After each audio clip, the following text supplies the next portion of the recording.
Hey guys, I hope everybody has had a great week since the last Wellness Wednesday check-in. I decided to come sit in my garden and check in with you guys, which probably was a bad idea because I'm sitting here very distracted by weeds. So I'm weeding as I'm talking. But maybe that's a good idea because it tends to be when I do my best thinking. It's in the garden. It's my space that I come to refocus on myself, to relax, to get the grass away from the tomatoes. This past week was filled with many distractions for me. I got distracted from myself, and I totally let it happen. We had the kids' birthday party. Our kids are born all in summer. We've got a June, a July, another July, 3 days apart, and August birthdays. So rather than having 4 separate birthday parties, we do one big birthday party. And up until this year, it's pretty much just been friends and, family and an occasional friend. But homeschooling families do friends a little bit differently. It's not usually separate friends, for the grade that you would normally see for, public school kids. Usually you'll find a lot of homeschooling families, their friends are whole families. So we have one family and that has friends with multiple ages. So we had a couple families come over. We had probably the biggest birthday party we've ever had, which was fantastic. It was a much needed sense of normalcy in our lives, and the kids loved every minute of it. They had a great time, and I had a great time. My husband had a great time. It was wonderful. Planning all of that and getting everything ready was a stressful thing for me. Doesn't mean it wasn't fun. I loved doing it. I loved having everybody here, and I'm taking a little sidetrack on this to explain why it's stressful for me. I myself have ADHD, and I'm what you would call an extroverted introvert, meaning I don't like lots of people. I don't like big populated areas. Social gatherings stress me out and completely drain me.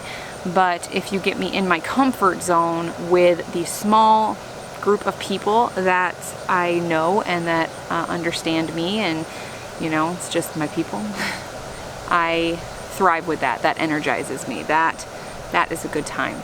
But having that many people together, even though I know all these people, I love all these people, and they're regular people in our lives, having everybody together at the same time is just a stressful thing. And when I'm stressed, I eat everything. With a birthday party, those things are not good. So I started off the week strong, Wednesday and Thursday, and for most of Friday, I ate really well because my refrigerator was still full of good, healthy food. And then I focused on preparing for a birthday party Friday afternoon, and then Friday for dinner, I don't even remember what we had. I do remember it was not healthy. And then Saturday was the birthday party, and that was junk all day. Saturday morning, I didn't even eat breakfast, and then the rest of the day, I pretty much grazed off of chips and cupcakes, and I had water. I had a lot of water, so that's good. It's good on the water. But it was just junk all day. And then my husband and I actually went out together. We had a date night, which was awesome. We haven't done that in a long time, but all we pretty much did was hit a drive-through and hung out in the parking lot and went walking through the hardware store. And then ever since then, I have had a really hard time getting back on track. I'm still eating horribly. I'm making horrible decisions. And this is the hard thing for me, is once I fall off the wagon. I've said it in a couple other videos, kind of joking about it, that I can't get back on the wagon. I can't even see where the wagon has gone. It is true. I really have a hard time getting refocused and motivated to want to even continue to get healthier, because it is really easy when I'm stressed and exhausted just to do things that are comforting and just relax and catch up on things that are draining. However, it's garden season. You can see there's things There's things that need to be harvested. Well, this was just an okra leaf, but there's plenty of things in here that need attention and constant weeding and work to be done in here, which is, like I said, it's relaxing and it's comforting to me and I love it, but it is still physically draining to me, and by the time I have to make a meal, I don't want to do it. It's just easier to grab something. So that's my struggle this week. So do I want to share this next part? Yes, I will share this next part, though I have to be completely and totally honest here. I thought about not sharing it because I am both embarrassed and shocked. So far, since I've started sharing this wellness journey with you guys, I've had a small loss, a small gain. I've stayed the same. I had a good loss, and now I've had a big gain. I gained almost 4 pounds in a week. I'm really, really hoping that that is a little bit just water weight, just hormone fluctuation. Not trying to justify or pass the blame on something that was not my fault, because I take full responsibility for what I put in my mouth all week. But I think hormone fluctuation might have a little bit to do with my weight, such a big weight gain, because my clothes fit exactly the same that they did last week and the week before. Everything's fine. My pants fit fine, my shirts fit fine, everything fits the way it has. Nothing is snug at all. One thing did pop up just in my head that made me think, like really think, is that I need to do some work on my addiction with food. I think food addiction is a real thing. Some people think it's an excuse. Think what you will. Everybody is entitled to their own opinions. I absolutely believe that people get addicted to food. Now, I don't know if I have a food addiction, but I absolutely use it as a crutch. So it's made me look into it a little more. It's made me really, I guess, self-reflect a little more. And I need to really evaluate where I want my future to be, health-wise. There's some heavy stuff that run in my family on both sides.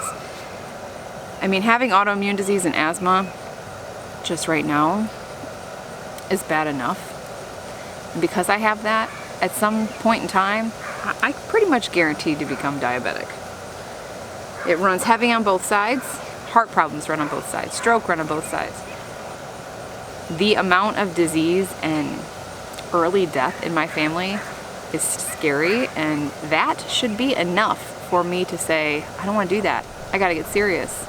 And I get serious. And I have this bad cycle. And it doesn't matter what eating plan I'm on. It doesn't matter what exercise program I'm on. And then there was this. I've mentioned in the last video or the video before that I have a Beachbody coach. It just kind of came with the membership, and I follow her on Instagram because she's very motivating. She's a pastor's wife. Her name is Jessica Richards. She's awesome. I will put her link in the description box. I gain nothing from this. I am not affiliated or associated with Beachbody or with her, other than the fact that I just follow her and she's a good motivating account. But something that she posted in her stories, was it a couple days ago, I think. It was something to the effect of, if you keep cheating on your diet, on your program, or whatever it was, it's not the right program for you. It's not the right diet for you. So maybe new approach, maybe not so much focusing on a diet, but more just listening to my body. Because I'm in this for the long haul. I'm not in this just to lose 50, 60 pounds and then move on with life. This needs to be a permanent thing. I have to find a balance, and I have no answers for you this week on what I'm gonna do. I have no plan this week except to stop eating the junk and eat the things that are good for me. Like, control my inflammation. So as for the workouts, I love my workout program. Ooh, it's getting bright. I love my workout program. Morning Meltdown is energizing, it's inspiring, it's motivating, it's great. It makes me feel strong. And that is so much my goal, is to be strong and healthy. So I'm gonna keep doing those workouts because I love doing those workouts. I just feel so good afterwards. My daughter likes to do them with me, and I want to be a good role model for her, body image and all of that. But I like my sanity a lot more. So my goal every day is gonna be to do something. If I don't want to get up at the crack of dawn because I know I was up working till 2 a.m., I'm not gonna force myself to get up at 6 a.m. to work out, because I will pour from an empty cup all day long, and I can't do that for myself, for my kids, for my husband, for my home, for my homestead. I can't do that. I can't steward well in any regard if I have nothing left to pour out of me. So I'm going to just listen to my body, and if I can wake up comfortably early in the morning before everybody, before I need to spring into mom action, and get a workout in, then I absolutely will. But if not, I'll work hard in my garden, because that is a workout and a half. I'll go on a long walk or bike ride with my kids. I will do some deep stretching or some Pilates. I will move my body. I will be active every day. I am active every day, but I will purposefully be active every day in some regard. Some days will be more intense than others. But I can't hold myself to this super high expectation. I agree to a point that you need to take care of yourself so that you can take care of everybody else. But honestly, life doesn't really work like that. When you're a mom, when you run a business, when you're a wife, when you are a special needs mom, when you're a homeschooler, I mean, you name it. Life comes in first, and there are days that you just can't get the workout in. There are days that you just don't have time to cook this awesome, healthy meal. So I think the bigger picture is more important, and I need to focus more on the bigger picture and not so much get lost in the details, get disappointed, and then just lose sight of that wagon. I hope you guys had a more successful week than I did.